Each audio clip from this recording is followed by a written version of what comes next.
ప్రియులరా, ఈ సాయంకాల సమయంలో దేవుని వాక్యంలో నుండి మనం కొన్ని వచనాలు మన ధ్యానానికి సహాయకరంగా మనము చదువుతాం. సంఘం యొక్క ప్రత్యేకతను గురించి మనం ఈ సమయంలో ధ్యానం చేయబోతున్నాం. క్రొత్త నిబంధన స్థానిక సంఘం యొక్క క్రమాన్ని గురించిన ప్రాథమికమైన సంగతులు మనం గ్రహిస్తూ ఉన్న తర్వాత సంఘం యొక్క ప్రత్యేకత, దేవుని వాక్యం దాని గురించి ఏమని చెప్తుందో ఆ సంగతుల్ని మనం ఆలోచించేయవలసిన అవసరత ఉంది. సంఘము బయటకు పిలువబడిన సమూహంగా ప్రభు కొరకు ఎలా కొనసాగాలో ఆ విషయాలు దీంట్లో మనం వింటాం.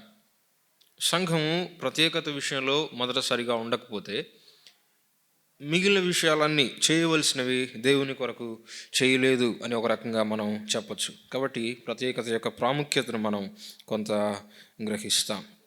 యోహాను రాసిన సువార్త 17వ అధ్యాయంలో ప్రారంభంగా 3 వచనాలు మనం చదువుదాం. 17వ అధ్యాయం 16 నుంచి 19 వచనాలు. నేను లోక సంబంధిని కానట్టు వారును లోక సంబంధులు కారు. సత్యమందు వారిని ప్రతిష్ఠ చేయము, నీ వాక్యమే సత్యము. నీవు నన్ను లోకమునకు పంపిన ప్రకారం నేనును వారిని లోకమునకు పంపితిని. వారును సత్యమందు ప్రతిష్ఠ చేయబడినట్లు వారి కొరకై నన్ను ప్రతిష్ఠ చేసుకొనుచున్నాను. యోహాను రాసిన మొదటి పత్రికలో కూడా కొన్ని వచనాలు మనం చదువుదాం. అపోస్తలుడైన యోహాను రాసిన మొదటి పత్రిక, యోహాను మొదటి పత్రిక 2వ అధ్యాయం 15 నుంచి 17 వచనాలు. ఈ లోకమునైనను లోకములో ఉన్నవాటినైనను ప్రేమింపకుడి. ఎవడైనను లోకమును ప్రేమించిన యెడల తండ్రి ప్రేమ వానిలో నుండదు. లోకములో ఉన్నదంతయు అనగా శరీరాశయు, నేత్రాశయు, జీవపుడమును తండ్రి వలన పుట్టినవి కావు, అవి లోక సంబంధమైనవే. లోకమును దాని ఆశయు గతించిపోవచ్చున్నవి కానీ దేవుని చిత్తమును జరిగించువాడు నిరంతరము నిలుచును. చివరిగా అపోస్తలుడైన పౌలు కొరింథీయులకు రాసిన 2వ పత్రిక 6వ అధ్యాయం, కొరింథీ 2వ పత్రిక 6వ అధ్యాయం 14 నుంచి 18 వరకు ఉన్న వచన భాగాన్ని మనం చదువుతాం. మీరు అవిశ్వాసులతో జోడుగా ఉండకుడి. నీతికి దుర్నీతితో ఏమి సాంగత్యము? వెలుగునకు చీకటితో ఏమి పొత్తు? క్రీస్తునకు బెలియాలతో ఏమి సంబంధము? అవిశ్వాసతో విశ్వాసకి పాలెక్కడిది? దేవుని ఆలయమునకు విగ్రహములతో ఏం పొందిక? మనము జీవము గల దేవుని ఆలయమై ఉన్నాము. అందుకు దేవుడు ఇలాగ సెలవిచ్చున్నాడు, నేను వారిలో నివసించి సంచరింతును, నేను వారి దేవుడనై ఉందును, వారు నా ప్రజలై ఉందురు. కావున మీరు వారి మధ్య నుండి బయలువెళ్ళి ప్రత్యేకముగా ఉండుడి, అపవిత్రమైన దాన్ని ముట్టకుడని ప్రభువు చెప్పుచున్నాడు. మరియు నేను మిమ్మును చేర్చుకుందును, మీకు తండ్రినై ఉందును, మీరు నా కుమారులను కుమార్తెలనై ఉందురని సర్వశక్తి గల ప్రభువు చెప్పుచున్నాడు. చదవబడిన లేఖన భాగాలను ప్రభు మన కొరకై దీవించి అనుగ్రహించినట్లుగా మనం ప్రభు వైపు ఎదురు చూస్తున్నాం. ప్రియులరా, దేవుని వాక్యంలో లోకము అనే పదాన్ని మనం గమనిస్తున్నప్పుడు కనీసం 3 రకాలుగా అది ఉపయోగించబడినట్లుగా మనం చూస్తాం. బైబిల్లో ఒకే పదాన్ని వేరువేరు భావాల్లో ఉపయోగించడం, దాన్ని మనం సందర్భాన్ని బట్టి గ్రహించవలసిన వారంగా మనం ఉన్నాం. లోకము అని చెప్తున్నప్పుడు కనీసం 3 రకాలుగా ఆ పదాన్ని దేవుని వాక్యం ఉపయోగిస్తుంది. వాటిలో మొదటిది ప్రకృతితో కూడిన లోకం అని చెప్పొచ్చు, ప్లానెట్ వరల్డ్ అని చెప్పొచ్చు. మనం ఆ నీళ్ళ వలన అప్పుడున్న లోకము నశించిపోయింది అని పేతురు పత్రికలో మనం చదువుతున్నాం కదా. అవి లోకంలో ఉన్న ప్రాణులన్నిటికీ సంబంధించిన లోకం అని చెప్తాం. ఆ తర్వాత ప్రజలతో కూడిన లోకం, ఉదాహరణకి యోహాను సువార్త 3వ అధ్యాయం 16వ వచనంలో దేవుడి లోకమును ఎంతో ప్రేమించును అని చదువుతా. ఆ లోకాన్ని గురించి వాక్యంలో మనం చదువుతా. మనం యోహాను పత్రికలో చదువుకున్న భాగంలో లోకమునైను లోకంలో ఉన్న వాటినైను ప్రేమింపకుడి అని చెప్తున్న పదం అది మరొక రకమైన లోకానికి సంబంధించినది. ద వరల్డ్ సిస్టమ్ అని అంటాం, ద వరల్డ్ ప్యాటర్న్ అంటాం. దేవునికి వ్యతిరేకంగా ఉన్న లోక పద్ధతికి సంబంధించి ఆ మాటను వాక్యంలో మనం చూస్తాం. లోక మర్యాద, లోక జ్ఞానం, లౌకిక ఆత్మ, ఇటువంటి పదాలన్నీ దానికి సంబంధించినవే. లోకాధికారి, లోకపు నటన అనే పదాలని పౌలు పత్రికల్లో ఉపయోగిస్తున్నాడు. యోహాను లోకం యొక్క ఆశలను గురించి చెప్తున్నాడు. దుష్టుని నుండి పుట్టినది అని చెప్తున్నాడు. లోకమంతా దుష్టుని యందు పడి ఉన్నది అని కూడా యోహాను రాసిన మొదటి పత్రికలో మనం చదువుతున్నాం. యాకోబు కూడా లోకం యొక్క మాలిన్యం దాని గురించి మొదటి అధ్యాయంలో చెప్తున్నాడు. ఈ లోక స్నేహం, దేవునితో వైరం 4వ అధ్యాయంలో మనం చదువుతున్నాం. ఈ రకమైన లోకము నుండి ప్రత్యేకతను గురించి మనం ఈ సమయంలో ఆలోచన చేస్తున్నాం. రక్షించబడిన మనము పాపము నుండి ప్రత్యేకించుకోవాలి. పాపము ఎక్కడ యాక్టివ్గా ఉంది అంటే లోకంలో ఉంది అని చెప్పొచ్చు. మన లోపల పాప స్వభావం ఉంది, అది వాస్తవమే. అయితే లోకములో పాపము అనేక రకాలుగా లోక పద్ధతి రూపంలో మనకంటేదిగా ఉంది. లోక మాలిన్యం అని చెప్తున్నప్పుడు యాకోబు యొక్క ఉద్దేశం అదే. ఈ లోకాన్ని, దేవునికి వ్యతిరేకమైన లోకాన్ని, లోక పద్ధతిని మనం కొన్ని రకాలుగా విభజించవచ్చు. ఫిలసాఫికల్ వరల్డ్, తత్వ జ్ఞానం, దానికి సంబంధించిన లోకం అని చెప్పచ్చు. లౌకిక వాదం, దానితో కూడిన లోకం ఉన్నది. ఆ తర్వాత రాజకీయపరమైన లోకం ఉన్నది. రాజకీయపరమైన లోకం, దేవుని వాక్యం దానితో కలవడానికి మనకు అనుమతి ఇవ్వడం లేదు. ప్రభుత్వం పట్ల మనకున్న బాధ్యతలు కేవలం 3 దేవుని వాక్యంలో మనం చూస్తాం. అధికారుల కొరకు ప్రార్థన చేయాలి, ఆ తర్వాత వారికి మనం పన్నులు చెల్లించాలని చదువుతాం, ఆ తర్వాత లోబడాలి అని చూస్తాం. ఇవి 3 తప్ప ప్రొటెస్ట్ చేయమని కానీ, లేకపోతే కనీసం ఓటు వేయమనేది కూడా దేవుని వాక్యంలో ఎక్కడా మనం గమనించం. కాబట్టి అటువంటి లోకము ఉన్నది. సామాజిక పరమైన లోకం ఉన్నది. సరదాలతో, సంతోషాలతో గడిపే లోకం ఉన్నది, దాని నుండి ప్రత్యేకత. అపవిత్రమైన లోకం ఉన్నది, ఇమ్మోరల్ వరల్డ్, దాని నుంచి ప్రత్యేకత.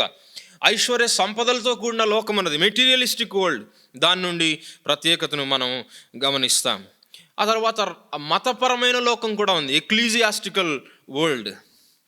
దానిలో సర్వలోకంలో ఉన్న మతాలతో పాటుగా క్రైస్తవ మతం కూడా దానిలో ఇమిడి ఉంది అని మనం చెప్పచ్చు. దీనంతటినీ సాతానుడు తయారు చేశాడు. దేవుని నుంచి మానవుడు వేరైపోయిన తర్వాత, పతనమైపోయిన మానవుని చుట్టూ అపవాది తయారు చేసిన సామ్రాజ్యం ఇది. జే.ఎన్.డార్బీ చెప్పిన ఒక డెఫినిషన్ చదువుతాను. మానవుడు తన పతన స్థితిని తాను గ్రహించకుండా ఉండేలా పడిపోయిన మానవుని చుట్టూ సాతానుడు తయారు చేసిన ప్రపంచవ్యాప్త రాజ్యం లోకం అని అన్నాడు. ఆదికాండం 4వ అధ్యాయంలో ఇది ప్రారంభమైనట్లుగా మనం చూస్తాం. 4వ అధ్యాయంలో కయీను పాపం చేసిన తర్వాత, ప్రభు యొక్క సన్నిధి నుండి వెళ్ళగొట్టబడిన తర్వాత, అతడు నోద్ అనే దేశంలో కాపురం ఉండి అక్కడ ఒక ఊరును కట్టించినట్లుగా మనం చూస్తాం. ఒక పట్టణాన్ని కట్టించాడు, తన కుమారుడైన హనోకు పేరు దానికి పెట్టాడు అని చదువుతాం. అదే అధ్యాయంలో సంగీత వాయిద్యాలు, పరికరాలు, వాటి యొక్క ఉత్పత్తిని మనం చూస్తాం. ఆ తర్వాత పనిముట్ల యొక్క ఉత్పత్తిని తయారు చేయడాన్ని మనం చూస్తాం. ఇండస్ట్రియల్ వరల్డ్, ఇదంతా అక్కడి నుంచి ప్రారంభమైనట్లుగా మనం చూస్తాం. దేవుని నుండి వేరైపోయిన మానవుడు స్వాతంత్రంగా, స్వేచ్ఛగా, సంతోషంగా ఉండడానికి ప్రయత్నిస్తున్న లోకం ఇది. పాత నిబంధనలో సొదొమ లోకం ఉన్నది, అంటే అపవిత్రతతో కూడిన లోకం ఉన్నది, దాని నుంచి మనం ప్రత్యేకించబడాలి. ఐగుప్తు లోకం ఉన్నది, లోకం యొక్క ఐశ్వర్యాన్ని, రాజకీయపరమైన విషయాలను సూచించే లోకం ఉన్నది.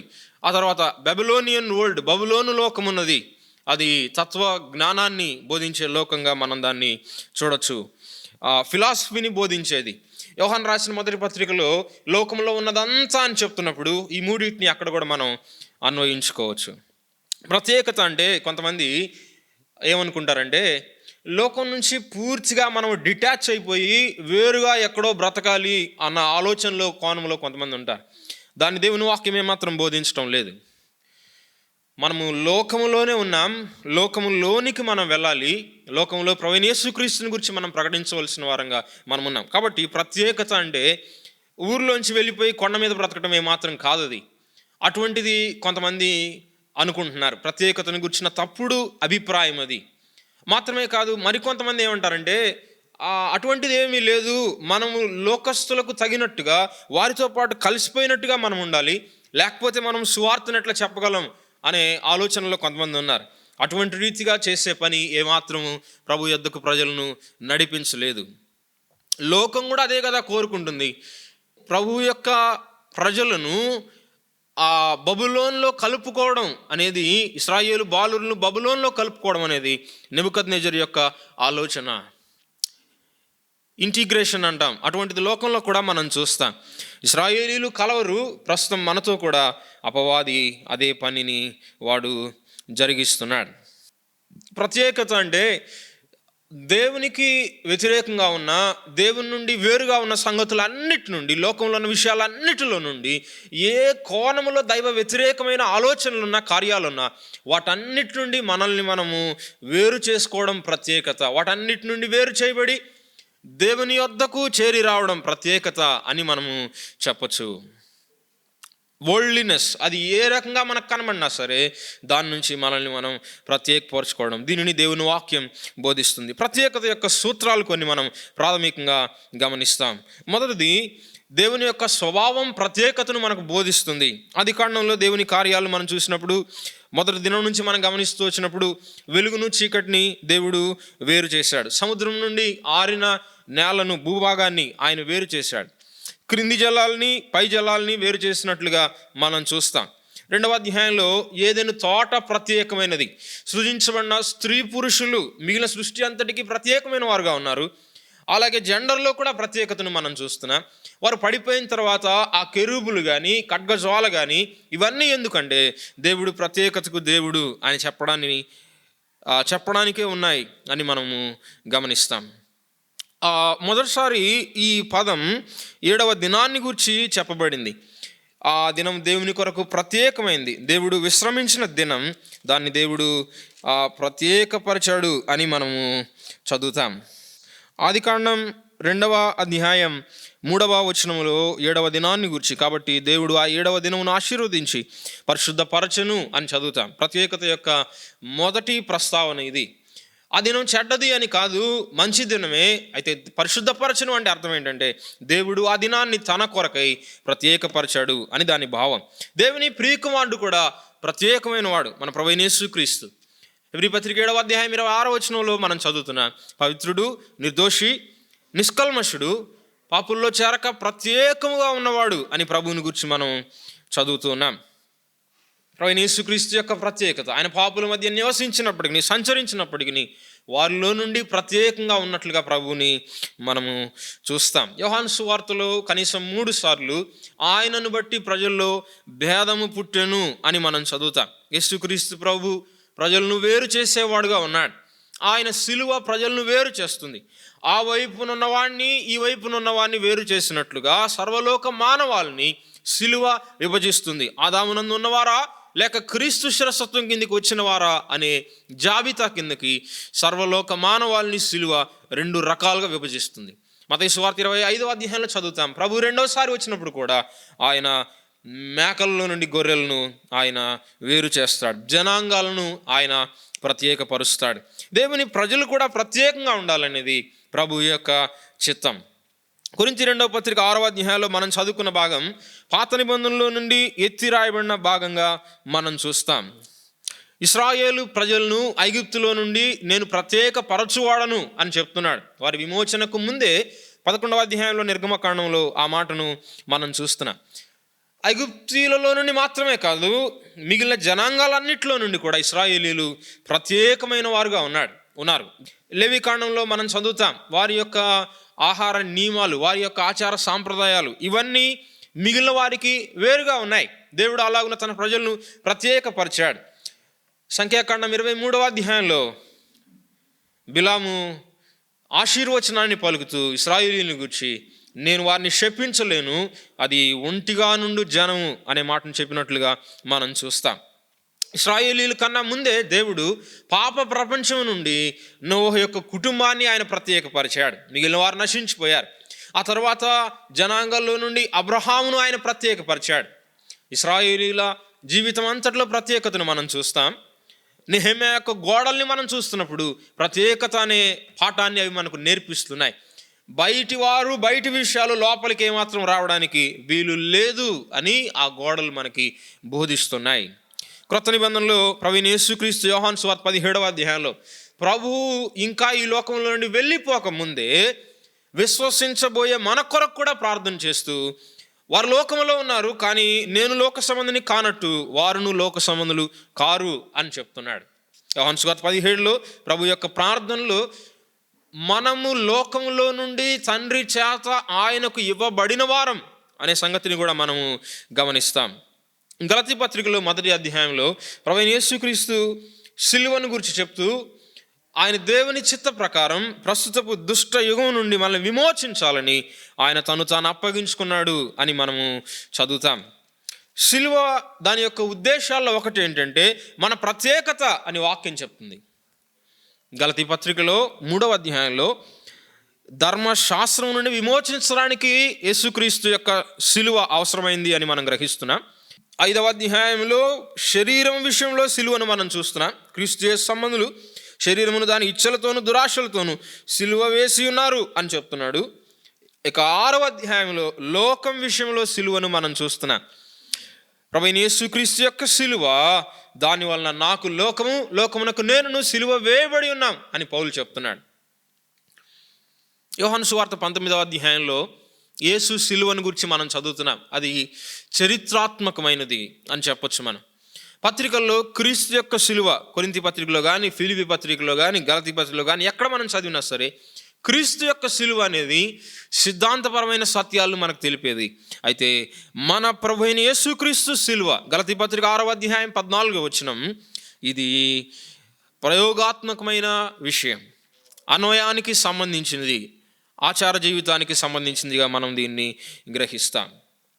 లోకము సిలువ వేయబడ్డానికి తప్ప మన విషయంలో అది ఇక దేనికి పనికిరానిది లోకం. ప్రభువైన యేసుక్రీస్తును సిలువ వేసిన లోకం దాన్ని సిలువ మీదే ఉంచాలి. లోకము సిలువ వేయబడినట్టుగా మనకు ఉండాలి. మనం లోకం విషయంలో సిలువ వేయబడిన వారంగా మనం ఉండాలి అని మనము గ్రహిస్తున్నాం. మరి లోకంలో మనం ఎందుకున్నాం? లోకములో మనం ఏం చేస్తాం? ఇది ఒక ప్రశ్న కదా. ఫిలిప్పీ పత్రిక 3వ అధ్యాయం చివరిలో పౌలు రాస్తున్నాడు. ఫిలిప్పీ పత్రిక 3వ అధ్యాయం 20వ వచనం, మన పౌరస్థితి పరలోకమందున్నది, అక్కడి నుండి ప్రభువైన యేసుక్రీస్తు అనే రక్షకుని నిమిత్తము కనిపెట్టుకొని ఉన్నాము అని చదువుతున్నాం. ఈ పత్రిక ఫిలిప్పీలకు రాస్తున్నాడు. ఫిలిప్పీలు వారు ఇటలీ ప్రాంతంలో లేరు, మాసిదోనియాలో వారు ఉన్నారు. అయినప్పటికీ రోమా పౌరసత్వాన్ని వారు కలిగి ఉన్నారు. దాని నుంచే అన్వయం వస్తుంది. ఏమనంటే మన పౌరస్థితి పరలోకమందున్నది. మనం భూమి మీద ఉన్నప్పటికీ మన పౌరస్థితి పరలోకమందున్నది అని చెప్తున్నాడు. ఫిలిప్పీలకు ఎట్లా 2 రకాలైన పౌరస్థితి వారికి ఉన్నదో, ఫిలిప్పీ పౌరస్థితి వారికి ఉంది, అలాగే ఎక్కడో ఉన్న రోమా పౌరస్థితి వారికి ఉన్నది. ఫిలిప్పీ పట్టణం ఒక రోమన్ కాలనీ. అక్కడ రోమా సైనికులు తిరుగుతూ ఉంటారు. ఫిలిప్పీలో ఏమైనా అల్లర్లు జరిగితే వెంటనే రోమాకు సందేశాలు వెళ్తాయి. ఫిలిప్పీ యొక్క భద్రత, ఫిలిప్పీ యొక్క రాజకీయపరమైన విషయాలు ఇవన్నీ కూడా రోమా ప్రభుత్వం చూసుకుంటుంది. అలాగే మనము కూడా ఫిలిప్పీలు ఎట్లయితే ప్రభువైన యేసుక్రీస్తునందు విశ్వాసం ఉంచడాన్ని బట్టి ఆ రెండింటిని మాత్రమే కాదు, పరలోక సంబంధమైన పౌరసత్వాన్ని కూడా పొందుకున్నారు. అలాగే మనం లోకంలో ఎక్కడున్నా సరే మరొక దేశానికి, మరొక పట్టణానికి సంబంధించిన వారంగా మనం ఉన్నాం. మనము క్రీస్తుకు రాయబారులం అని చెప్పచ్చు. వేరొక దేశానికి సంబంధించిన రాయబారి ఈ దేశంలో ఉంటాడు. భారతదేశంలో పాకిస్తాన్కి సంబంధించి, కెనడాకు సంబంధించిన రాయబారి ఉంటారు. వారు ఇక్కడ విషయాలు ఏవి వారు పట్టించుకోరు. ఇక్కడ ఎందుకున్నారంటే ఆ దేశస్తులు ఎవరైనా ఇక్కడ ఉంటే వారి యొక్క అవసరాల నిమిత్తమే ఇక్కడ ఉంటారు, అంతవరకే. కానీ ఇక్కడ జరిగే విషయాలతో వారికి ఏమాత్రం సంబంధం ఉండదు. అలాగే మనం కూడా క్రీస్తు యేసునందు విశ్వాసం ఉంచిన వారమై పరలోక స్థలాల్లో కూర్చుండబెట్టబడ్డాం. మనకు సంబంధించిన విషయాలు ఏవైనా సరే అవన్నీ అక్కడ విషయాలే. అక్కడ మన ప్రభువు ఉన్నాడు, అక్కడ మన నివాసాలు ఉన్నాయి, అక్కడ మన పేర్లు ఉన్నాయి, అక్కడ నుండి మన రక్షకుడు దిగిరాబోతున్నాడు. కాబట్టి మన దృష్టి అంతా పైనున్న క్రీస్తునందు మనం ఉంచుతాం. పైనున్న వాటి మీదే కానీ భూసంబంధమైన వాటి మీద మనసు పెట్టుకొనకుడి అని మనము చదువుతున్నాం. ప్రత్యేకత యొక్క వృత్తాన్ని కొంత మనము గమనిస్తాం. మనము చదువుకున్న కొరింథీ 2వ పత్రిక 6వ అధ్యాయంలో ఉన్న భాగానికి మనం వస్తాం. ఎక్కడెక్కడ ప్రత్యేకత, ఏ విషయాల్లో ప్రత్యేకత, ఎక్కడి నుంచి లోకంలో ఉన్న విషయాల్లో నుండి మనం వేరవ్వాలో వాటిని మనము గమనిస్తాం. కొరింథీ 2వ పత్రిక 6వ అధ్యాయం 14వ వచనంలో మీరు అవిశ్వాసులతో జోడుగా ఉండకుడి అని ప్రారంభిస్తున్నాడు. జోడుగా అని కూడా ఇంతకుముందు ఉన్న తర్జుమాల్లో మనం చదువుతాం. జోడుగా ఉండకుడి. వ్యక్తిగతమైన బాధ్యతతో ప్రారంభించి సామూహికమైన వాగ్దానాలతో ఈ భాగాన్ని ముగిస్తున్నాడు. మీరు అవిశ్వాసులతో జోడుగా ఉండకుడి అనేది వ్యక్తిగతమైన బాధ్యత. ఏ విషయాల్లో అయినా సరే అవిశ్వాసులతో జోడుగా ఉండొద్దు, కలిసి ఉండొద్దు అని చెప్తున్నాడు.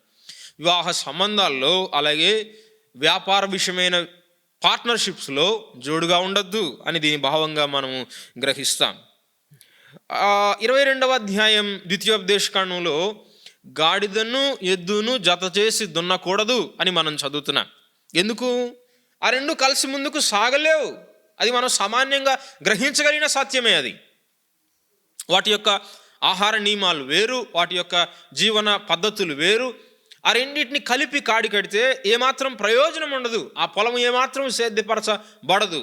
వాటిలో గాడిద అపవిత్రమైన జంతువు, ఎద్దు పవిత్రమైనది. కాబట్టి ఆ రెండిటికి కాడి సరితూగదు అనే దేవుని వాక్యం చెప్తుంది. అలాగున వివాహ విషయాల్లో విశ్వాసులను అవిశ్వాసులు ఏమాత్రం కలపడానికి వీల్లేదు. బిజినెస్ పార్ట్నర్షిప్స్లో కూడా ఎంప్లాయ్మెంట్ చేయొచ్చు, మనం అవిశ్వాసుల కింద పనిచేయచ్చు, అవిశ్వాసులు మన కింద పనిచేయచ్చు. అయితే మనము వారితో కలిసి చేతులు కలిపి మనము లోకంలో మన పనుల్లో మనము ముందుకు సాగలేం. దేవుని వాక్యంలో సంసోను, దేవుని వాక్యంలో సొలొమోను వివాహ విషయంలో మనకు పాఠాన్ని నేర్పిస్తున్నారు. ప్రత్యేకత లేకుండా జీవిస్తే, ప్రత్యేకత విషయమై శ్రద్ధ వహించకపోతే ఎటువంటి నష్టాన్ని కొని తెచ్చుకుంటామో వారి జీవితాల్లో మనం చూస్తాం. అలాగే యెహోషాపాతు, లోతు ఇటువంటి వారు వాక్యంలో మనకు కనబడుతున్నారు. ప్రత్యేకత అవిశ్వాసుల నుండి అవసరం అని చదువుతున్నాం. ఆ తర్వాత రెండవది అక్కడే మనం చూస్తాం, నీతికి దుర్నీతితో ఏమి సాంగత్యం అని చెప్తున్నాడు. అవిశ్వాసులతో మాత్రమే కాదు, దుర్నీతితో కూడా పాలు పంపులు పొందొద్దు అని చెప్తున్నాడు. ప్రభువైన యేసుక్రీస్తునందు విశ్వాసం ఉంచినప్పుడు మనం నీతివంతులంగా తీర్చబడ్డాం. అవిశ్వాసులు అంటే అనీతివంతులు, వారితో మనకు పాలు లేదు. అలాగే ఇది వేరుగా మరొక మాటగా చెప్తున్నప్పుడు మనము దీంట్లో ఏం గ్రహిస్తామంటే, విశ్వాసులైన వారికి ఎక్కడా వేరుగా ఉండమని దేవుని వాక్యంలో మనం చదవం. కానీ కొంతమంది దుర్నీతి సంబంధమైన విషయాల్లో పాలు పొందుతున్నప్పుడు వారి నుండి మనం ప్రత్యేకించబడతాం. నీతి అనేది ఒక ప్రమాణం. లోకంలో ఉన్నవారు, లేకపోతే లోక పద్ధతి ఏంటంటే లోవర్ స్టాండర్డ్స్లో జీవించేది. అక్కడికి మనం చెందిన వారం కాకుండా మనము ప్రత్యేకించబడతాం అనేది దేవుని వాక్యం మనకి నేర్పిస్తున్నది. మనం ఉన్నత ప్రమాణికాన్ని కలిగిన వారం మనము దుర్నీతి సంబంధమైన విషయాల్లో పాలు పొందడానికి ఏమాత్రము అవకాశం లేదు. ఆ తర్వాత వెలుగునకు చీకటితో ఏం పొత్తు అని ప్రశ్నిస్తున్నాడు. ఇవన్నీ ప్రశ్నల యొక్క పరంపర ఇక్కడ మనం చూస్తున్నాం. వెలుగునకు చీకటితో ఏమి పొత్తు అని రాస్తున్నాడు. ఒకప్పుడు మనము చీకటిలో ఉన్నాం, అంధకార సమయమైన క్రియల్లో మనము పాలివారంగా ఉన్నాం, చీకటి కార్యాలు మనం చేస్తున్నాం. అయితే ఆశ్చర్యకరమైన దేవుని కృప చేత మనం వెలుగులోనికి తీసుకొని రాబడ్డాం. అంధకారములో వెలుగు కలుగునుగా కానీ పలికిన దేవుడే మా హృదయాల్లో ప్రకాశించాడు. కొరింథీ 2వ పత్రికలోనే 4వ అధ్యాయంలో మనం చూస్తున్నాం. వెలుగైన ప్రభు అంధకార సమయమైన అధికారంలో నుండి మనల్ని విడుదల చేసి తాను ప్రేమించిన తన కుమారుని రాజ్య నివాసులుగా మనల్ని చేశాడు. ప్రభు ఏ వెలుగులో ఉన్నాడో ఆ వెలుగులోనికి మనం తీసుకుని వచ్చాడు. ఆశ్చర్యకరమైన తన వెలుగులోనికి అని చదువుతాం పేతురు రాసిన మొదటి పత్రిక 2వ అధ్యాయంలో. మాత్రమే కాదు, మనం వెలుగులోనికి తీసుకొని రాబడ్డం మాత్రమే కాదు, ప్రభువునందు విశ్వసించిన మనము వెలుగై ఉన్నాం. దేవుని వాక్యం చెప్తుంది, వెలుగైన దేవుని వాక్యాన్ని మనం చేతిలో పట్టుకొని ఉన్నాం. ఇప్పుడు ఆయన వెలుగులో ఉన్న ప్రకారం మనం కూడా వెలుగులో నడిస్తే ఆయనతో అన్యోన్య సహవాసం కలిగిన వారమై ఉంటాం. యోహాను రాసిన మొదటి పత్రికలో మనం చదువుతాం. వెలుగులోనికి మనం తీసుకొని రాబడ్డాం. అయితే వెలుగులోనే మనం ఉండాలి అని దేవుని వాక్యం బోధిస్తుంది. ఇది ప్రత్యేకత. విశ్వాసులు చీకట్లో ఉండే ప్రమాదం ఉందా? మళ్ళీ ఖచ్చితంగా ఉంది. యోహాను రాసిన పత్రికలో చీకట్లో నడిచే విశ్వాసుని గురించి చెప్తున్నాడు. ఆ విషయాలు మనం ఇప్పుడు చూడం. దేవునితో నడవాలంటే దేవుడు ఎక్కడుంటాడో అక్కడ మనం ఉంటేనే దేవునితో నడవగలం. ఆది కాండంలో దేవునితో నడిచిన వారు ఇద్దరిని గురించి మనం చదువుతాం. నోవహుని గురించి ఆ మాట చదువుతున్నాం, అలాగే హనోకుని గురించి ఆ మాటను మనము చదువుతున్నాం. వీరిద్దరూ కూడా ఆ హనోక్ అనే పట్టణంతో సంబంధం లేకుండా జీవించిన వారు కదా, కాబట్టి దేవునితో వారు నడవగలిగారు అని మనం చెప్పొచ్చు. వారు ప్రత్యేకించుకున్నవారు కాబట్టి వారు దేవునితో నడిచారు. లోకంలో ఉన్న ప్రజలందరూ ఒక రకంగా చెప్పాలంటే యోహాను సువార్త 9వ అధ్యాయంలో ఉన్న పుట్టుగుడ్డివాడిని పోలిన వారు. వారు పుట్టడం గుడ్డితనంతోనే పుట్టారు. వారు నడవటం కూడా వారు చీకట్లో నడుస్తారు. ఐగుప్తులో దేవుడు విధించిన తీర్పుల్లో ఒకటి ఏంటంటే, ఫరో యొక్క కాఠిన్యాన్ని బట్టి 3 దినాలు ఐగుప్తులో చేతికి తెలియనంత చిక్కని చీకటి కమ్ముతుంది అని దేవుడు చెప్పాడు. ఆ సమయంలో 3 రోజులు ఐగుప్తులో ఉన్న ప్రదేశాలన్నీ అంధకారమయమయ్యాయి, గడాంధకారమయమైంది. ఇశ్రాయేలీల నివాసాల్లో, వారి ప్రాంతాల్లో మాత్రం వెలుగుండెను అని మనం చదువుతున్నాం. ఇశ్రాయేలీలకి ఐగుప్తీయులకి ఏమాత్రం సంబంధం లేకుండా వారు ప్రత్యేకంగా ఉన్నట్లుగా మనము గ్రహిస్తున్నాం. ఆదికాండం 1వ అధ్యాయంలో దేవుడు పగటిని రాత్రిని వేరు చేసినట్లుగా మనం చూస్తాం. మనము పగటి వారం, దేవుడు ఆకాశాన్ని భూమిని వేరు చేసినట్లుగా మనం చూస్తాం. మనం పరలోకానికి చెందిన వారం. మనం దేవుడు సముద్ర జలాల్ని, జనాంగాల్ని సూచించే జలాల్ని, అలాగే భూమిని దేవుడు వేరు చేసినట్లుగా చూస్తాం. ఈ సూత్రాలన్నీ మనం ఎక్కువగా నిలబడి ఆలోచన చేయలేం.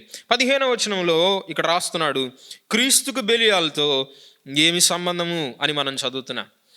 సంబంధము అంటే అలీజెన్స్. క్రీస్తుకు బెలియాలతో ఏమి సంబంధం? బెలియాలు ఎవరు?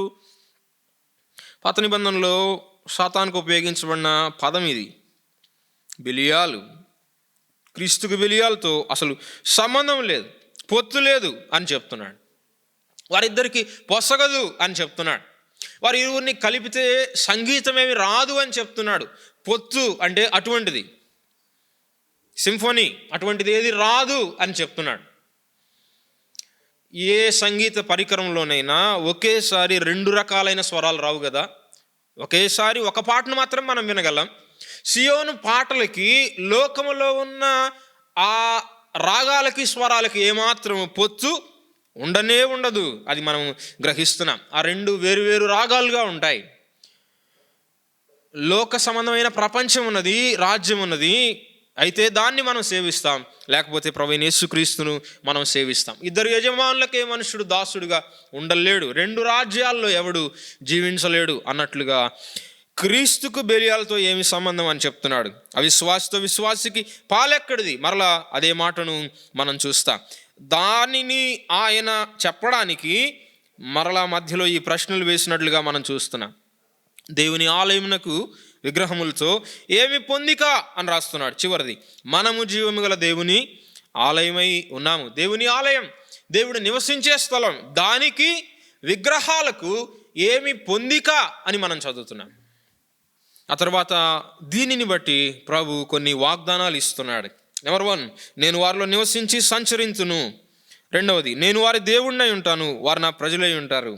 3వది, నేను వారిని చేర్చుకుంటాను, తండ్రినై ఉంటాను, మీరు నా కుమారులు కుమార్తెలై ఉంటారు అని చెప్తున్నాడు. ఇవి ప్రత్యేకతను బట్టి దేవుని వాగ్దానాలు. కాబట్టి లోకం నుండి ప్రత్యేకించబడాలి అనే దేవుని వాక్యంలో ఉన్న సూత్రాన్ని మనం స్పష్టంగా గ్రహిస్తున్నాం. ప్రత్యేకించబడకపోతే ఉండే నష్టాలేంటి, దాన్ని కూడా వాక్యంలో మనం చూస్తాం. కొన్ని మనము గమనిస్తాం. చూడండి, యాకోబు రాసిన పత్రిక 1వ అధ్యాయం, యాకోబు పత్రిక 1వ అధ్యాయం 27వ వచనం. యాకోబు 1:27, తండ్రి అయిన దేవుని ఎదుట పవిత్రమును నిష్కలంకమునైన భక్తి ఏదనగా దిక్కులేని పిల్లలను, విధవరాండ్రును వారి ఇబ్బందిలో పరామర్శించుటయు, ఇహలోక మాలిన్యము తనకంటకుండా తను తాను కాపాడుకొనుటయునే. లోక మాలిన్యం అంటకుండా కాపాడుకొనుట భక్తి అని చదువుతున్నా. లోకముతో మనము స్నేహం చేస్తే, లోకముతో మనం కలిసి ఉంటే, లోకముతో మనం కాంప్రమైజ్ అయినట్లయితే లోక మాలిన్యం మనకు అంటుతుంది.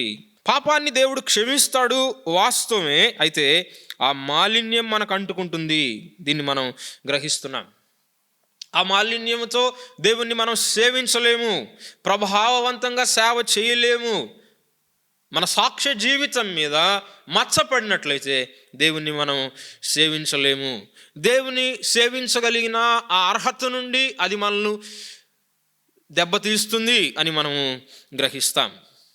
ఆ తర్వాత పౌలు రోమపత్రిక 12వ అధ్యాయంలో లోక మర్యాదను అనుసరించొద్దు అని చెప్తున్నాడు. రోమపత్రిక 12వ అధ్యాయానికి మనం వద్దాం. 2వ వచనం మనం చదువుదాం. మీరు ఈ లోక మర్యాదను అనుసరింపక ఉత్తమమును అనుకూలమును సంపూర్ణమైన దేవుని చిత్తం మీద పరీక్షించి తెలుసుకున్నట్లు మీ మనస్సు మారి నూతనం ఒకటి వలన రూపాంతరం పొందుడి అని రాస్తున్నాడు. 2 అని అంకె వేసి ఈ యుగము యొక్క మర్యాద అని చెప్తున్నాడు. ప్యాటర్న్ అని చెప్పచ్చు, లోకం యొక్క మోల్డ్ అని చెప్పచ్చు. లోకము దానితో మనం స్నేహించినట్లయితే, మనం ప్రత్యేకించబడకపోతే దానికి ఒక మచ్చున్నది, దాంట్లోకి మనం కూడా వెళ్ళిపోతాం. లోకం మనల్ని ఎంతో ప్రభావితం చేస్తుంది. లోకముతో మనం కలిసి ఉన్నట్లయితే లోకస్తుల వలె మనం మారిపోతాం. సంసోను జీవితంలో అదే మనం చూస్తాం. ఆయన తన నాజీరును కోల్పోయినట్లుగా మనము చూస్తున్నాం. లోకానికి మచ్చున్నది. ఫరో ఇశ్రాయేలీల్ని మొదటి అధ్యాయాల్లో మనం చూసినప్పుడు వారిని లేకుండా చేయాలని చేసిన ఆలోచనల్లో కనీసం 3 ఎత్తుగడలు మనం చూస్తాం. మొదటిది, వారి మీద పని భారాన్ని, ఒత్తిడిని ఎక్కువగా చేయాలనుకున్నాడు. అది మొదటిది. ఇవన్నీ కూడా లోకం యొక్క మచ్చుకి సాదృశ్యాలుగా ఉన్నాయి. ఒకవేళ వారు అక్కడ తప్పించుకుంటే ఇశ్రాయేలీల యొక్క వంశము కొనసాగకుండా వారి పిల్లలను కాన్పు పీటల మీద చంపమన్నాడు. ఒకవేళ అక్కడ కూడా ఎవరైనా తప్పించబడితే వారిని నైలు నదిలో పారవేయమన్నాడు. నైలు నది, దాని వెంట ఎవరు వెళ్ళినా సరే అది వారిని ముంచివేస్తుంది, వారిని అది తీసుకొని వెళ్తుంది. ఎఫెసీ పత్రిక 2వ అధ్యాయంలో ఈ ప్రపంచ ధర్మము చెప్పున మునుపు నడుచుకుండ్రి అని చదువుతాం. ఒకసారి లోకముతో స్నేహించడం అలవాటు పడితే లోకము వెంట ఆ నదిలో పడి మనం కొట్టుకొని వెళ్ళిపోతాం. అయితే మోషే యొక్క తల్లిదండ్రులు ప్రభువు తమకిచ్చిన బిడ్డని ఎంత చక్కగా కాపాడుకున్నారో మనం చూస్తాం. మనం కూడా మన పిల్లల్ని లోకంలోని పంపించాలి, కానీ అజాగ్రత్తగా, అశ్రద్ధగా కాదు. నైలు నదిలో మోషే తల్లిదండ్రులు అతన్ని విసిరివేయలేదు.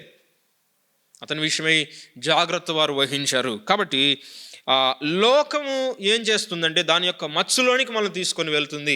ఐహిక విచారాలు అవెంతో ప్రమాదకరమైనవి. మత్తయి సువార్త 13వ అధ్యాయంలో మనం చదువుతున్నాం. దేవుని వాక్యాన్ని అవి లోపలికి వెళ్ళనీయవు అని చెప్పచ్చు. ఐహిక విచారాలు ఉన్నాయి. ఇవన్నీ లోకంలో ఉన్న విషయాలుగా మనము గ్రహిస్తున్నాం. యోహాను ఏం చెప్తున్నాడంటే చివరిది, లోకముతో అసలు కలవలేము అని చెప్తున్నాడు. యోహాను రాసిన మొదటి పత్రిక 2వ అధ్యాయంలో మనం గమనిస్తున్నాం. ఈ లోకమునైనను లోకములో ఉన్నవాటినైనను ప్రేమింపకుడి అని చెప్తూ, లోకములో ఉన్నవన్నీ కూడా అవి తండ్రి వలన పుట్టినవి కావు, లోక సంబంధమైనవే. అంటే దాని అర్థం లోకముతో మనము కలవలేము అని చెప్తున్నాడు. ఈ రెండింటిని మిక్స్ చేయలేము. అది వాక్యానుసారం కాదు, అది లాజికల్ కూడా కాదు. అవి రెండు ఎన్నడూ కలవవు అని చెప్తున్నాడు.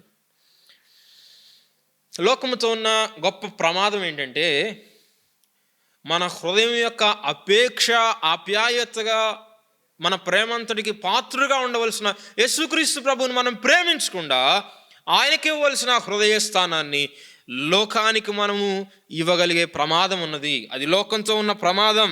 ఎవడైనా లోకాన్ని ప్రేమిస్తే తండ్రి ప్రేమ వానిలో ఉండదు అని చెప్తున్నాడు. లోకము తండ్రి ఆపోజిట్గా ఉన్నట్లుగా మనం గ్రహిస్తున్నాం. దైవత్రిత్వంలోని 3 వ్యక్తులకి క్రైస్తవుని యొక్క ప్రధానమైన 3 శత్రువులు వ్యతిరేకంగా మనం చూడొచ్చు. ఆత్మకు ఎప్పుడు విరోధంగా శరీరం పనిచేస్తుంది. గలతీ పత్రిక 5వ అధ్యాయంలో మనం చూస్తున్నాం. మరికొన్ని భాగాల్లో కూడా మనం చదువుతాం. అపవాది ఎప్పుడు ప్రభువైన యేసుక్రీస్తుకు వ్యతిరేకంగా పనిచేసేవాడుగా ఉన్నాడు. నీ సంతానం ఆమె సంతానం, వారికి వైరం ఉన్నది. సర్పాన్ని అతడు చితకదొక్కుతాడు. ఆ తర్వాత లోకం విషయానికి మనం వచ్చినప్పుడు తండ్రి వ్యత్యాసంగా, వ్యతిరేక దిశలో కనబడుతున్నట్లుగా మనం చూస్తున్నాం. కాబట్టి మనము లోక స్నేహం చేస్తే దేవునికి విరోధులమవుతాం అని యాకోబు స్పష్టంగా చెప్తున్నాడు. అందుకే ఒకసారి ఒక తెలివిగలిగిన ఒక సైనికుడు ఒక దేశంలో సివిల్ వార్ జరుగుతున్నప్పుడు నార్త్ వైపు ఉన్నవారు, సౌత్ వైపు ఉన్నవారు యుద్ధంలో ముమ్మరంగా ఉన్నప్పుడు ఎట్లయినా సరే తప్పించుకోవాలని చెప్పి చివరికి ఒక ఎత్తుగడకు వచ్చాడు. అదేంటంటే, పైన జాకెట్ ఏమో నార్త్ వాళ్ళు వేసుకుంటాను, అది చూసినప్పుడు నార్త్ వాళ్ళు నన్ను ఆ పక్కకు సంబంధించిన వాడిని అనుకుంటారు, కింద ప్యాంట్స్ ఏమో సౌత్ వాళ్ళ వేసుకుంటాను, వారు చూసినప్పుడు అక్కడికి సంబంధించిన వాడిని అనుకుంటారు, కాపాడబడతాను అని అనుకున్నాడు. కానీ జరిగింది ఏంటంటే, పైననేమో సౌత్ వాళ్ళ బుల్లెట్స్ గుండెలోకి దిగాయి, కింద ప్యాంట్స్లో నార్త్ వాళ్ళ బుల్లెట్స్ అతనికి దిగాయి. 2 రకాలుగా అతను నష్టమైపోయాడు. రెండిట్లో మనం కాలు పెట్టలేం, 2 రకాలుగా మనం జీవించలేం. దీన్ని మనం స్పష్టంగా గ్రహించవలసిన వారంగా ఉన్నాం. ఎఫెసీ పత్రిక 6వ అధ్యాయంలో మనం యుద్ధ రంగంలో ఉన్నామని చూస్తున్నాం. మనం యుద్ధంలో అటువైపు ఉన్న వారితో మనము సరదాలు చేయలేం, అటువైపు ఉన్న వారితో మనం చేతులు కలపలేం, సహవాసం చేయలేం, ఫ్రెండ్లీగా మనం ఉండలేం. అబ్రహాముకు దేవుని స్నేహితుడు అని పేరు. కారణం, అతడు లోకాన్ని మాత్రం స్నేహించలేదు. దేవుని స్నేహితులంగా మనం ఉండగోరితే లోకానికి విరోధంగా జీవించవలసిందే, శత్రుత్వం వహించాల్సిందే. లోకానికి స్నేహితులంగా మనం జీవిస్తే దేవునికి విరోధంగా మనం శత్రుత్వం వహిస్తాం. ఇది దేవుని వాక్యంలో స్పష్టంగా చదువుతున్నాం. ఇద్దరిలో ఎవరో ఒకరికి మాత్రమే మనం స్నేహితులంగా ఉంటాం, మరొకరికి మనం విరోధులుగా ఉంటాం. కాబట్టి దేవుని వాక్యం ఏం చేస్తుందంటే స్పష్టమైన సరిహద్దు గీతను దేవుని వాక్యం గీస్తుంది. మనం పెట్టుకోవడం కాదు, దేవుని వాక్య ప్రమాణమే మనకి ప్రత్యేకత యొక్క సరిహద్దుల్ని మనకు తెలుపుతుంది అని మనం చెప్పొచ్చు. ద్వితీయోపదేశకాండంలో అలాగే సామెతల గ్రంథంలో కూడా పొలిమేర రాళ్లను గూర్చి 2 రెఫరెన్సులు మనం చూస్తాం. వాటిని ఎవరూ చెరపకూడదు. సంఘము లోకంలో ఉంది, అయితే లోకము ఏమాత్రం సంఘంలో ఉండడానికి వీల్లేదు. కొరింథీ మొదటి పత్రికలో లోకంలో ఉండవలసిన అపవిత్రత, లోకంలో ఉండే అనైక్యత, లోకంలో ఉండే అన్యాయం, ఇవన్నీ సంఘంలోనికి ప్రవేశించినట్లుగా మనం చూస్తున్నాం. ఆ సరిహద్దు రాళ్ళు చెరిపివేయబడ్డాయి. చాలా ప్రమాదం వచ్చి పడింది. లోకంలో ఉన్న సాంప్రదాయాలు, కల్చర్ అదేమాత్రం సంఘంలోనికి ప్రవేశించడానికి వీల్లేదు. అది పరిశుద్ధమైన దేవుని నామానికి అవమానాన్ని తీసుకొని వస్తుంది. లోక జ్ఞానం సంఘంలో ప్రవేశించడానికి వీల్లేదు. దేవుని వాక్యం ప్రకటించే విషయంలో లోక జ్ఞానం ఉండడానికి వీల్లేదు. సంఘము యొక్క విధానాల్లో దేంట్లో కూడా సంఘ పెద్దల్ని నియమించడంలో కానీ, లేకపోతే ఎవరికైనా దేవుని వాక్యం చెప్పడానికి అవకాశాలు ఇవ్వడంలో కానీ, లోకంలో ఉన్న విషయాలు, లోక జ్ఞానానికి సంబంధించిన విషయాలు, లోకంలో ఉన్న గౌరవాలు కానీ, హోదాలు కానీ, విద్యార్హతలు కానీ, ఇటువంటి వాటికి దేవుని వాక్యం అవకాశం ఇవ్వడం లేదు. మొరాలిటీ కూడా, లోకంలో ఉన్న నైతికత వేరు, లోకంలో మంచివి అని చెప్పబడిన వేరు, లోకంలో పవిత్రమైనవి అని చెప్పబడిన వేరు, సంఘంలో పవిత్రతకు అర్థమే వేరు. లోకస్తుల యొక్క వివాహాలకి మన వివాహాలకి చాలా తేడా ఉన్నది. లోకము దిగజారిపోయిన, పతనమైపోయిన పరిస్థితిలో ఉన్నది. లోకాన్ని మనం ఎవ్వరం పునరుద్ధరించలేము. లోకం నుండి ప్రత్యేకించుకోవాల్సిన అవసరత ఉన్నది అని మనము గ్రహిస్తాం. కాబట్టి దేవుడు ఇటువంటి సరిహద్దుల్ని ప్రభు ఉంచాడు. సరిహద్దు రాళ్ళు లేక సరిహద్దులు, బౌండరీస్ ఎందుకు? మనల్ని పరీక్షించడానికి దేవుడు ఉంచుతాడు, మనల్ని కాపాడడానికి దేవుడు ఉంచుతాడు, మనల్ని భద్రపరచడానికి. అంతేకాదు, దేవుని కొరకు పని చేయడానికి, మనకు తర్ఫీదు ఇవ్వడానికి దేవుడు సరిహద్దుల నుంచి ఏవాడుగా వాక్యంలో మనం చూస్తాం. వాటికి లోబడి మనం ఉండాలి అనేది గ్రహిస్తాం. ఏ హద్దులు లేకుండా పెంచబడిన పిల్లల్ని మీరు చూశారు కదా, వారి యొక్క జీవన విధానం ఎంత అస్తవ్యస్తంగా ఉంటుంది. ఆ తల్లిదండ్రులకి ఎంత అవమానం కలుగుతుంది, దుఃఖం కలుగుతుంది. దేవుడు అలాగున తన పిల్లలు ఉండడానికి ఆయన ఇష్టపడట్లేదు. ప్రత్యేకతలో ఉన్న మరొక కోణాన్ని కూడా మనం స్పష్టంగా గమనించాలి. లోకం నుంచి మనం వేరవడం వాస్తవమే, అయితే ప్రత్యేకతలో 2 ప్రాముఖ్యమైన కోణాలు ఉన్నాయి. ఒకదాని నుంచి మనం ప్రత్యేకమై మరొక స్థలానికి, మరొక స్థానానికి మనం రావాల్సిన వారంగా మనం ఉన్నాం. ప్రత్యేకత అంటే ఎక్కువగా దేవుని వాక్యంలో పాజిటివ్గా చెప్పబడింది. లోకము నుండి మనం వేరై దేవుని కొరకు మనం ప్రత్యేకించబడతాం, దేవుని యొద్దకు మనం వస్తాం. ఉదాహరణకి, ఒక స్థలం నుంచి మనం ప్రత్యేకించబడుతున్నాము అంటే, ప్రత్యేకించబడి దూరముగా జరిగి మరొక స్థలానికి మనం దగ్గర అవుతాం. మార్కాపురం నుంచి మనం ప్రత్యేకించబడుతూ వస్తూ ఉన్నామంటే, దూరణాలకు మనం ఏమవుతాం? మనము దగ్గర అవుతాం.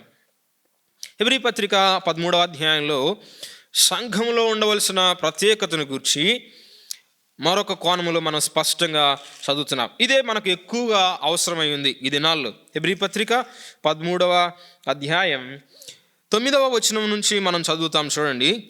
నానా విధమైన అన్య బోధల చేత త్రిప్పబడకుడి, భోజన పదార్థములను బట్టి కాక కృపను బట్టి హృదయం స్థిరపరచుకొనటం మంచిది. భోజనములను బట్టి ప్రవర్తించిన వారికి ఏమీ ప్రయోజనం కలగదు. మనకొక బలిపీఠం ఉన్నది, దాని సంబంధమైన వాటిని తినుటకు గుడారంలో సేవ చేయు వారికి అధికారము లేదు. వేటి రక్తం పాపరిహారార్థముగా పరిశుద్ధ స్థలంలోనికి ప్రధాన యాజకుని చేత తేబడును. ఆ జంతువుల కళేబరములు శిబిరము వెలుపట దహింపబడును. కావున యేసు కూడా తన స్వరక్తము చేత ప్రజలను పరిశుద్ధపరచుటకై గవిని వెలుపట శ్రమ పొందెను. కాబట్టి మనం ఆయన నిందను భరించుచు శిబిరము వెలుపలికి ఆయన యొద్దకు వెళ్ళుదము. హెబ్రీ పత్రిక యూదులకు రాయబడుతున్న పత్రిక, యూదుని చేత రాయబడుతున్న పత్రిక. అయితే యూదులతో కలిసి ఉండొద్దు అని చెప్తున్న పత్రిక. ఈ యూదుల పనుల్లో, యూదుల గుడారంలో మీకు పాలు లేదు అని చెప్తున్న పత్రిక. అక్కడి నుంచి మనం వేరే వచ్చాం అని చెప్తున్న పత్రిక ఇది. ఈ వచనాల్లో డాక్ట్రినల్ సపరేషన్ మనం చూస్తున్నాం. డాక్ట్రినల్గా 9వ వచనంలో మనం చదువుతున్నాం కదా, నానా విధమైన అన్య బోధల చేత త్రిప్పబడకండి అని చెప్తున్నాడు. లోకంలో క్రైస్తవ్యాల్లో రకరకాలైన బోధలు ఉన్నాయి. వాటికి మనం ఆకర్షితులం అవ్వకూడదు, వాటి వైపు త్రిప్పబడకూడదు అని దేవుని వాక్యం చెప్తుంది. వాటిలో మనకేమాత్రం పాలు లేదు. దుర్బోధలు, సరికాని బోధలు రోజుకొకటి పుట్టుకొస్తాయి. వాటితో మనకేమాత్రం పాలు పంపులు లేవు. ఒక్కసారి అప్పగించబడిన అపోస్తలుల బోధకు మనం అంటుకట్టబడిన వారమై జీవిస్తే త్రిప్పబడే అవకాశం ఉండదు. త్రిప్పబడకూడదు అంటే కన్విక్షన్ మనకు అవసరం. మనం దేన్ని నమ్ముతున్నామో ఆ సత్యం ఉన్నది ఉన్నట్టుగా మనం గ్రహించి దానికి కట్టుబడి జీవించవలసిన వారంగా మనం ఉన్నాం. దీని కొరకు కొన్నిసార్లు కొంత ఖర్చును భరించవలసి వస్తుంది. కొంతమంది ప్రియమైన వారిని కానీ ప్రజా ఆదరణను కానీ మనం కోల్పోవలసి వస్తుంది. అయినా సరే దేవుని వాక్యానికి, ఖచ్చితమైన బోధకు, మనం సత్యానికి మనం కట్టుబడి ఉంటాం. రోమాపత్రిక 12వ అధ్యాయంలో లోకం యొక్క మచ్చు అని మనం గమనిస్తున్నాం కదా. బోధన గురించి కూడా ఉపదేశ క్రమం వాక్యంలో మనం చదువుతున్నాం. ఇంగ్లీష్లో ఫార్మ్ ఆఫ్ డాక్ట్రిన్ అని చెప్పబడింది. సరి అయిన దేవుని వాక్యం చెప్పే బోధను, హితబోధను, ఆరోగ్యకరమైన బోధను మనం ఏమాత్రం మార్చలేము. దానికి ఒక క్రమం ఉన్నది, మోల్డ్ ఉన్నది, మచ్చు ఉన్నది. మనము దాన్ని మార్చలేం, కానీ దానికి అనుగుణంగా మనం అప్పగించుకున్నప్పుడు మన జీవితాలు మార్చబడతాయి. దీన్ని మనం గ్రహిస్తాం. కాబట్టి నానా విధమైన బోధల చేత త్రిప్పబడకండి అని చెప్తున్నాడు. మనం ఏం చేయాలి? అపోస్తలుల బోధలో కొనసాగాలి అని గ్రహిస్తాం. ఎడతెగక ఉండిరి 2వ అధ్యాయంలో మాదిని మనం చూస్తున్నాం. 2:42లో అపోస్తలుల కార్యాల్లో 2వ అధ్యాయం 42వ వచనంలో సంఘానికి ఉన్న ఐక్యత ఏంటంటే సిద్ధాంతపరమైన ఐక్యత. అది అపోస్తలుల బోధతో అంగీకరించిన వారే సహవాసంలోకి తీసుకొని రాబడ్డారు. ఆ సహవాసం యొక్క ప్రదర్శన రొట్టె విరుచుట్లో జరిగింది. వారు అలాగున్న ప్రార్థనలో కొనసాగారు అని మనం చదువుతాం. ది డాక్ట్రిన్, దానికి ప్రాముఖ్యత చాలా ఎక్కువగా ఉంది. ఈ దినాల్లో చాలామంది దేవుని వాక్య సత్యముతో సంబంధం లేకుండా ఐక్యతను కోరుకుంటున్నారు. అది చాలా ప్రమాదకరం. దానితో మనకు ఏమాత్రం పాలు పంపులు ఉండకూడదు. మీరు ఏమి నమ్మినా సరే, మీరు ఏం చెప్పినా సరే, మేము మీతో కలుస్తామని చెప్తుంది క్రైస్తవ్యం. మనందరం కలుద్దాం రండి అని చెప్తుంది. మనందరం కలిస్తే చాలా లాభాలు ఉన్నాయి అని చెప్తుంది. అటువంటి దానికి మనకు ఏమాత్రం సంబంధం లేదు. క్రొత్త నిబంధన సంఘ క్రమాన్ని, సంఘ సత్యాన్ని మనం చెప్తే క్రైస్తవ్యం మనల్ని ఏమాత్రం అంగీకరించదు, మనల్ని ద్వేషిస్తుంది. అయినా సరే దాని కొరకు మనము నిలబడవలసిన వారంగా మనం ఉన్నాం. అందుకే 10వ వచనంలో మరొక మాట చెప్తున్నాడు చూడండి. మనకు ఒక బలిపీఠం ఉన్నది, దాని సంబంధమైన వాటిని తినుటకు గుడారములో సేవ చేయు వారికి అధికారం లేదు అని చదువుతున్నా. ఆ శిబిరము లోపల ఉన్న వారికి, క్యాంప్, యూదుల యొక్క మతంలో ఉన్న వారికి కానీ, క్రైస్తవుల యొక్క మతంలో ఉన్న వారికి కానీ, వారికి కూడా మనతో సంబంధాలు లేవు అని గ్రహిస్తున్నా. 12వ వచనంలో ప్రభు ఆయన గవిని వెలుపట శ్రమ పొందాడు, కావున యేసు అని రాస్తున్నాడు. మన నిమిత్తమై తాను తగ్గించుకొని దిగి వచ్చిన దేవుని ప్రియకుమారుడు ఆయన గవిని వెలుపట శ్రమ పొందాడు. ప్రభువైన యేసుక్రీస్తు యొక్క సిలువ ఎక్కడండి? అది యెరూషలేము గవిని వెలుపట సంభవించింది. మరి మనం ఎక్కడ ఉండాలి? యెరూషలేంలో కాదు, సిలువ యొద్ద మనం ఉండవలసిన వారం. సిలువ మీద మనం ఉన్నాం కదా. రోమాపత్రికలో, గలతీ పత్రికలో మనం చదువుతున్నాం. మనము ఆయనతో కూడా సిలువ వేయబడుతున్నాం. లోకం ప్రభువుని సిలువ వేయడానికి ఇష్టపడుతున్నది. అటువంటి లోకముతో చేతులు కలపడానికి వీల్లేదు. యేసుక్రీస్తు ప్రభు యొక్క సిలువ మీద లాటిన్లో, గ్రీకులో, హీబ్రూలో పై విలాసం రాయబడింది. సిలువ యొద్ద మత నాయకులు, యూదులు వారు ఒకటైనట్లుగా మనం చూస్తున్నాం. పరిసయ్యులు, సద్దూకేయులు ఎప్పుడు కొట్లాడుకునేవారు ఏకమై ఆయన సిలువ వేశారు. మతపరమైన లోకం ఆయన సిలువ వేసింది. రోమీలు, గ్రీకులు వారు కూడా ప్రభు సిలువ యొద్ద ఉన్నట్లుగా మనం గ్రహిస్తాం. తత్వజ్ఞానంతో కూడిన లోకం, ఫిలాసఫీతో కూడిన లోకం ఆయన సిలువ వేసింది. రాజకీయపరమైన లోకం కూడా ప్రభువును సిలువకు అప్పగించింది. అటువంటి లోకంతో మనం చేతులు కలపడానికి మనము లోకములో లేము. లోకం ప్రభువును తృణీకరించింది. అయితే మనం లోకములో నుంచి ప్రభు యొద్దకు మనము పిలువబడ్డాం. 13వ వచనంలో అందుకే కాబట్టి మనం ఆయన నిందను భరించుచు శిబిరం వెలుపలికి ఆయన యొద్దకు మనం వెళుదాము అని రాస్తున్నాడు. లోకములో ఉండి యేసుక్రీస్తు ప్రభు పేరును మనం ప్రకటిస్తే, క్రీస్తును గురించిన సంగతులతో మనం నింపబడితే, క్రీస్తు స్వారూప్యంలోనికి మార్పు చెందుతూ ఉంటే, క్రీస్తు వారంగా గుర్తించబడితే, ఆయన నామంలో మనం కూడి వస్తే లోకము మన మీద నింద వేస్తుంది. అది ఆయన నింద. కాబట్టి దాన్ని భరిస్తూ మనము శిబిరం వెలుపలికి ఆయన యొద్దకు వెళుదాము అని చెప్తున్నాడు. ఆయన దగ్గరకు మనం వెళుదాము అని పిలుస్తున్నాడు.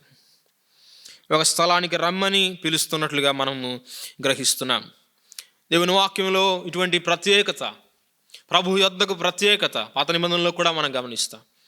మోషే సినాయి కొండ మీద ఆయన ఉన్నప్పుడు, దేవుని ప్రజలు పాపములో పడిపోయినప్పుడు పోత పోసిన ఒక దూడను, విగ్రహాన్ని వారు తయారు చేసుకొని నీ దేవుడైన యెహోవా ఇదే అని చెప్తున్నప్పుడు మోషే పై నుండి దిగి వచ్చాడు. వారి దుస్థితిని చూశాడు, కోపగించాడు.